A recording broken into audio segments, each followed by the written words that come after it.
আমার গৌর হরি গঙ্গার তীরে হরিনাম গাইছে বাহু তুলে। বিষ্ণু প্রিয়াজি ওই রূপ দর্শন করে ওই রূপের মাধুর্যে বিভাবিত হয়েছে।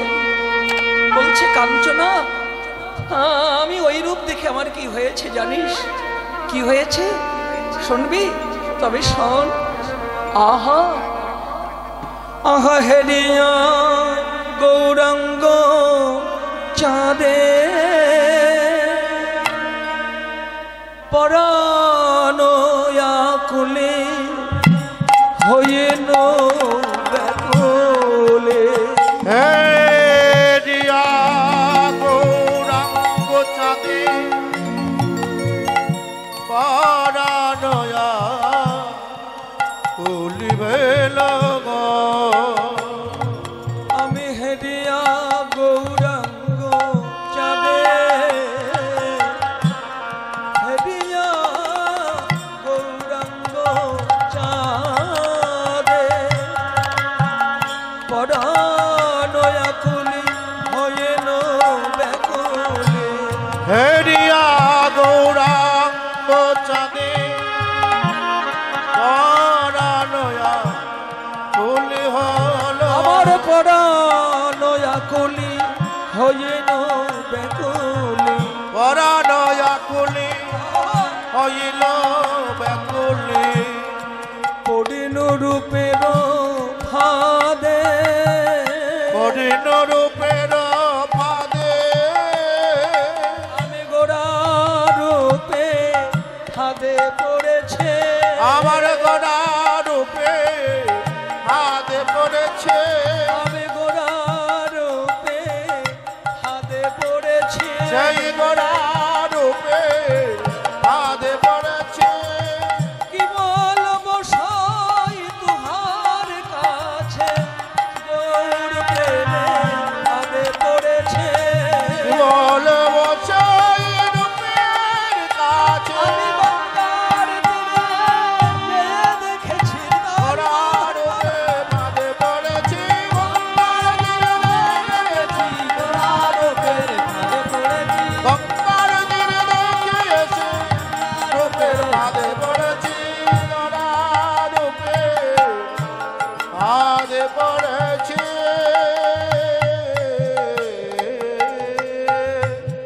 জয় গৌর হরি কি, নবদ্বীপ বিহারী কি, অন্ত কৃষ্ণ বহির গৌ।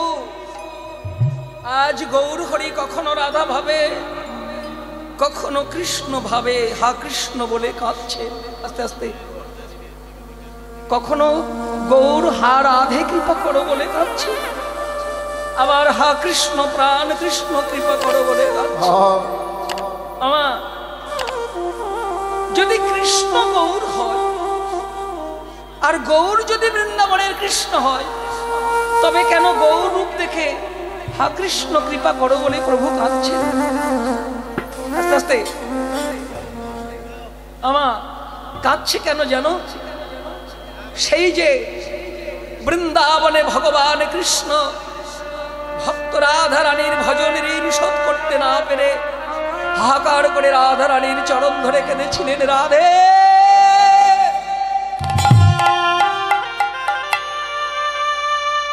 ওগো প্রেমময়ী রাই,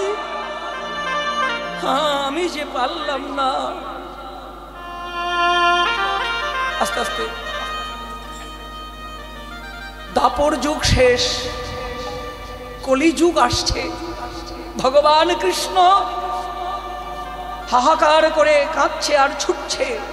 বৃক্ষ লতা গুলমাদি যাকে দেখছে তার চরণ জড়িয়ে ধরে কাঁদছে আর নয়ন জলে কেঁদে কেঁদে বলছে, ওগো ওগো ভক্তগণ, তোমাদের চরণ ধরে করে নিবেদন, বলে দাও আমি কেমন করে ভক্ত রাধা রানীর ভজন ঋণ হতে মুক্তি পাবো, আমায় বলে দাও। হরি বল হরি বল। পতিতি পাবন গৌর হরি আমার, গৌর হরি আমার। সেই কলি যুগ আগত সময়ে শ্রী গোবিন্দ আমার নয়ন জলে কেঁদে ফেরে। কেঁদে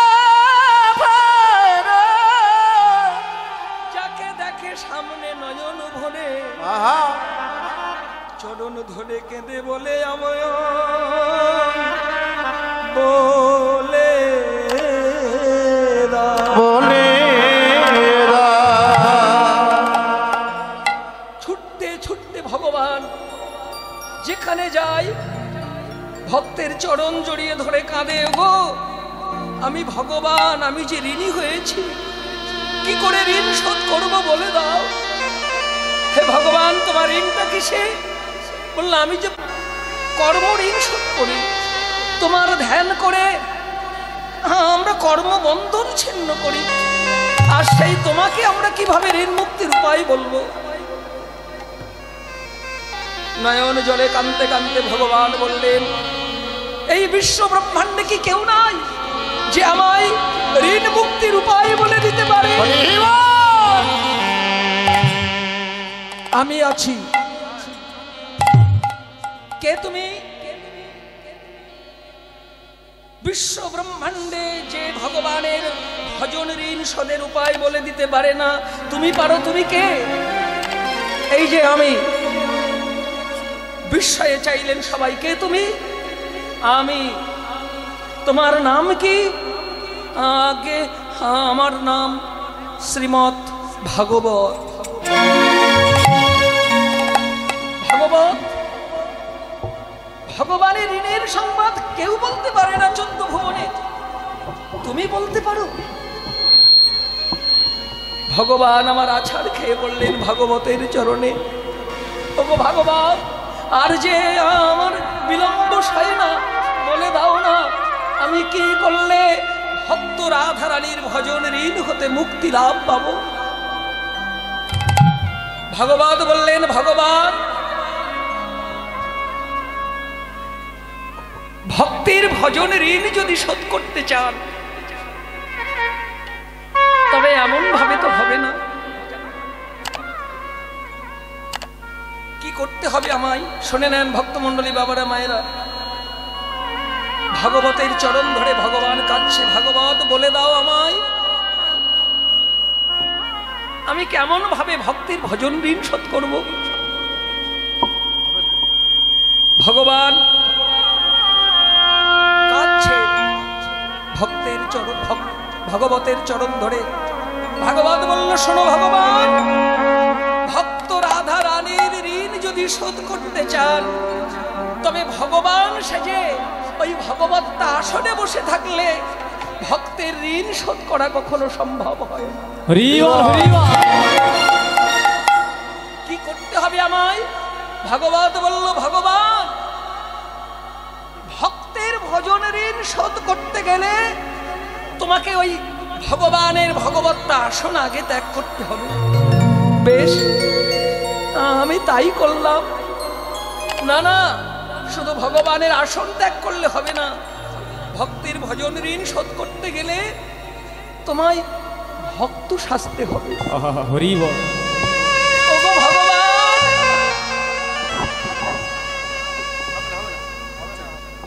ওগো ভগবান,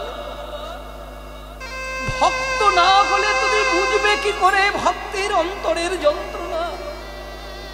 এই মায়ার সংসারে থেকে ভক্তজি কিভাবে তোমায় ভজন সাধন করে। তুমি একবার ভক্ত সেজে দেখো সংসার মাঝে, তবে বুঝবে ভক্ত হওয়ার কত জ্বালা, কত যন্ত্রণা সংসার মাঝে। ভগবান বললেন, বেশ তাই হবে। আমি ভক্ত রাধা রানীর ঋণ শোধ করবার জন্য আমি ভক্ত সেজে যাব। বলল, না না, শুধু ভক্ত সাজলে হবে না, তোমায় আরো কিছু করতে হবে। কি করতে হবে? শোনো ভগবান, ভগবত্তা আসন থেকে তোমায় নামতে হবে, তারপরে তোমায় ভক্ত সাজতে হবে। শুধু ভক্ত সাজলে হবে না, ভক্তের ভজন ঋণ শোধ করতে গেলে তোমায় দিনহীন কাঙাল সাজিতে হবে। তোমায় দিনহীন কাঙাল সাজিতে হবে। দিনহীন কাঙাল সাজিতে হবে। তোমায় দিনহীন কাঙাল সাজিতে হবে। ওই নদিয়ার মাঝে যে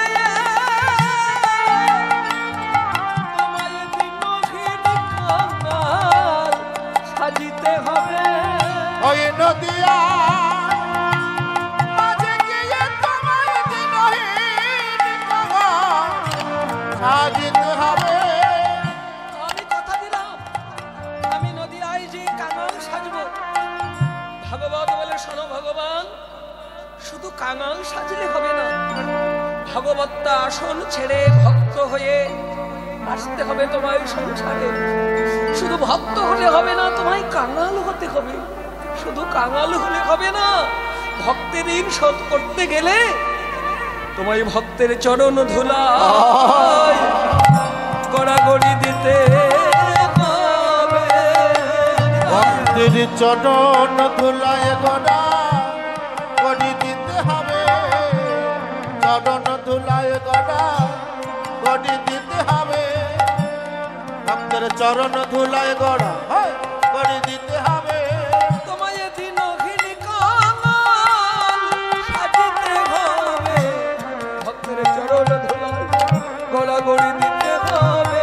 তোমায় দিনহীন কাঙাল সাজতে হবে। চরণ ধুলায় গড়া গড়ি দিতে হবে। ভক্ত কৃপা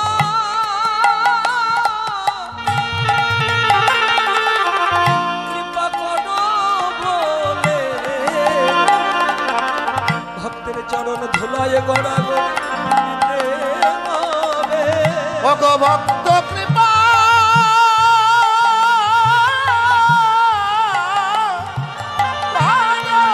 বলে চরণ ধুলায় গড়া গড়ি দিতে হবে। আমি তাই করব, কথা দিলাম। কি কথা দিলাম?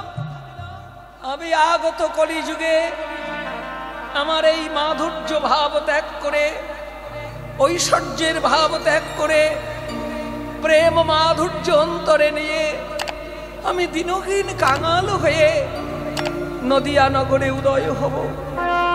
আর নদিয়ায় যে আমি ভক্ত বেশ ধরে ভক্তের চরণ তলে গড়াগড়ি দেব।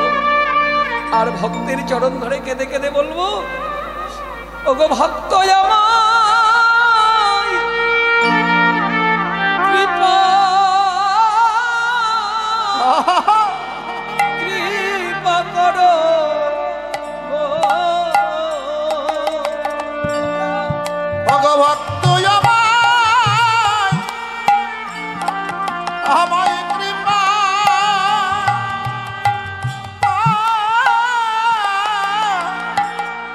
কৃপা করো গো।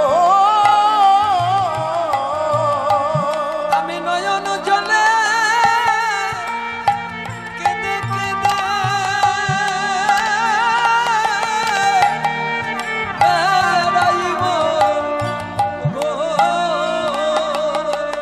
আমি নয়ন জলে কেঁদে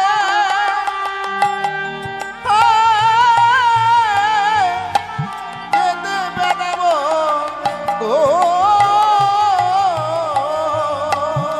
শোনো রাধা বিনোদিনী, আমি তোমার প্রেম ভজনে ঋণী।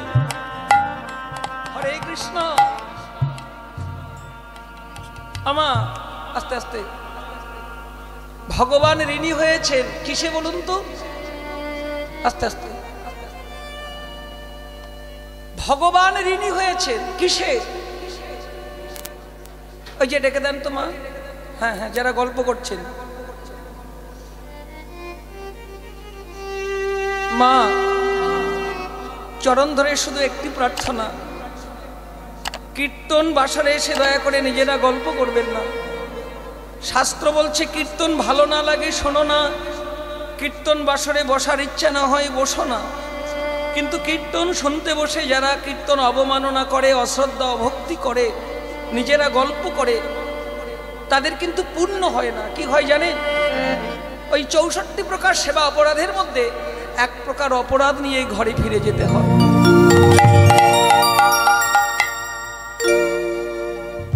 আমি কোনো বাইরের কথা বলতে চাই না, সরাসরি আমরা বৃন্দাবন লীলায় চলে যাব। গৌর রূপের আক্ষেপ হতে হতে আমরা বিষ্ণুপ্রিয়া দেবী গৌর রূপের দর্শন করে আক্ষেপ করছেন। আর পদকর্তা বাসুদেব ঘোষ ওই আক্ষেপের পদাবলী বর্ণনা করলেন। চিত নিবারিতে চাহে নহে নিবারণ, নহে নিবারণ, আর বাসু কহে গোড়ায় আমার কেন চরণ। জয় নবদ্বীপ ধাম কি জয়। আমিও কথা দিয়েছি গৌরচন্দ্রিকা ছোট করে গাইবো, একেবারে ছোট করলাম।